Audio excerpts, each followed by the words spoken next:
आज की इस वीडियो में हम कुछ फेमस लोग और इंटरव्यूज में उनके एक्सपीरियंस के बारे में बात करने वाले हैं। अक्सर सेलिब्रिटीज से कुछ ऐसे सवाल पूछे जाते हैं जिससे चीजें काफी अनकंफर्टेबल और ऑकवर्ड हो जाती हैं। तो आज हम कुछ वैसे ही इंटरव्यूज को देखेंगे। तो मेरा नाम है तानिम और आप देख रहे हैं T17 का और एक वीडियो। एंटरटेनमेंट रिपोर्टर्स को अक्सर ये लगता है कि अगर किसी सेलिब्रिटी की पर्सनल लाइफ से कोई चीज पब्लिक में फेमस हो जाती है तो इसके बारे में बात करना ठीक है, लेकिन ये हमेशा सच नहीं होता।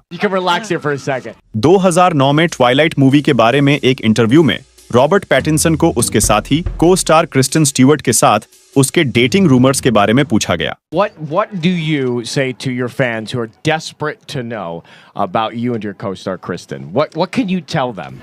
लेकिन उसने नर्वसली हंसकर इस कॉन्वर्सेशन को वापस मूवी के बारे में कर दिया था। The thing I can say to them is watch New Moon, it's amazing. एक आर्टिस्ट को अक्सर उनके म्यूजिक या वो किससे इंस्पायर होते हैं ऐसे सवाल पूछे जाते हैं, लेकिन कुछ रिपोर्टर्स ऐसे हैं जो उनको काफी बेवकूफी भरा सवाल पूछते हैं। 2015 में लॉस एंजलिस में एक इंटरव्यू के दौरान आरियाना ग्रांडे को पूछा गया वो अपने फोन और मेकअप में से किसको चुनेगी। If you could use makeup or your phone one last time, which one would you pick? इस सवाल का उसके म्यूजिक के साथ कोई भी लेना देना नहीं था और वो इसको सुनकर काफी कंफ्यूज्ड भी हो गई थी। Is this men assuming that that's what girls would have to choose between? यहाँ तक कि रिपोर्टर ने कहा कि उसे नहीं लगता कि आरियाना ग्रांडे कहीं भी अपने फोन के बिना रह सकती है। How long can you go without looking at Twitter? Many hours. Many hours. I don't believe it. इसके बाद जब आरियाना ग्रांडे ने इस सवाल का मजाक बना दिया था, लेकिन फिर भी इंटरव्यूअर ने ऐसे ही सवाल बार बार पूछना शुरू कर दिया, जिसका आरियाना ग्रांडे बहुत ही बेहतरीन तरीके से जवाब दे रही थी। Your attention. रोमिना पुगा के साथ एक इंटरव्यू में चीजें काफी ऑकवर्ड हो गई थीं, क्योंकि जेसी आइजनबर्ग उसके सवालों से खुश नहीं थे। So Freeman plays a magic debunker. Freeman, who are you? Yeah. Freeman? Yeah. What are you on a baseball team with him?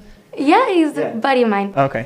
खासकर उसे पुगा की रिपोर्टिंग स्किल्स पसंद नहीं आया था, जैसे वो अपने सवालों को हाथों पर लिख के आई है, और यहाँ तक कि उसने मॉर्गन फ्रीमैन को सिर्फ फ्रीमैन बुलाया था, जिसका आइजनबर्ग ने मजाक उड़ाया था। रिपोर्टर ने आइजनबर्ग को मैजिक ट्रिक्स के बारे में पूछा था, लेकिन उसका जवाब बहुत ही छोटा था और उतना बढ़िया नहीं था।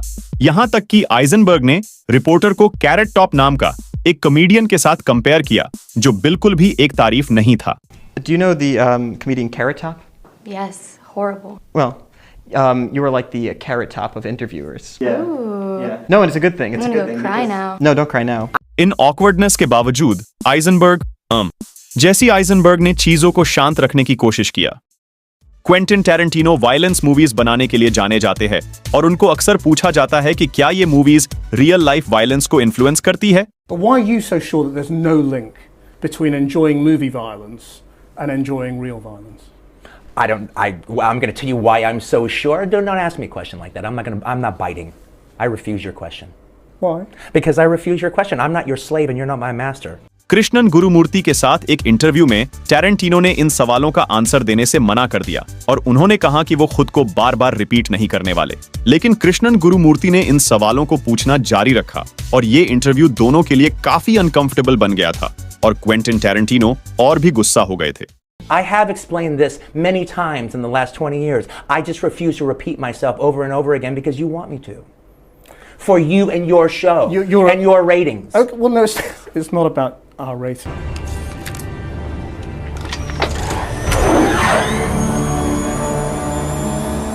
एनी हैथवे, जिसने द डार्क नाइट राइजेस में कैटवुमन का रोल प्ले किया था, उनको अक्सर उनके बॉडी शेप के बारे में सवाल किया जाता है। You are in phenomenal shape. Thank you. You're very gracious. You're always in great shape, but you had to make sure you were in perfect shape for this one, didn't you?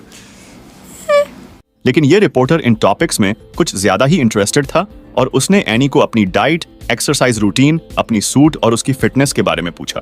इन सवालों का उसके काम के साथ कोई भी लेना देना नहीं था और वो इन सवालों से काफी तंग आ चुकी थी।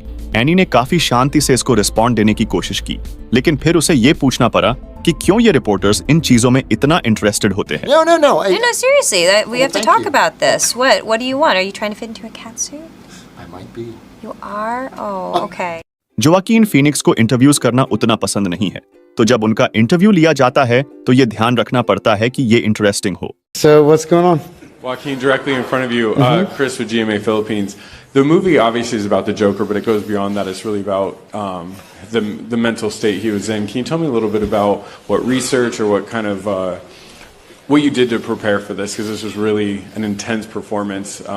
लेकिन जब उनको एक सवाल पूछा गया जिसका उन्होंने पहले काफी बार जवाब दे दिया था, तब वो बहुत ही तंग आ चुके थे और उन्होंने इस सवाल का बहुत ही सरकाज़म और फ्रस्ट्रेशन के साथ जवाब दिया। Isn't this old news? Isn't this old news? I feel like I've talked about this for 6 months. उन्होंने उस रिपोर्टर को कहा, उन्होंने पहले भी काफी बार इसका जवाब दे दिया है और वो इसका आंसर वापस से नहीं देने वाले। ये दिखाती है कि वो कितना ज्यादा नफरत करते हैं जब उनको एक ही चीज बार-बार पूछा जाता है। And thank you so much for asking that question. My publicist is telling me I need to go home. अगर आपको ऐसे ही और इंटरव्यूज देखना है तो नीचे राइट पर क्लिक करें। तो मिलते हैं अगले वीडियो में। जाने के पहले वीडियो को लाइक और चैनल को सब्सक्राइब कर देना।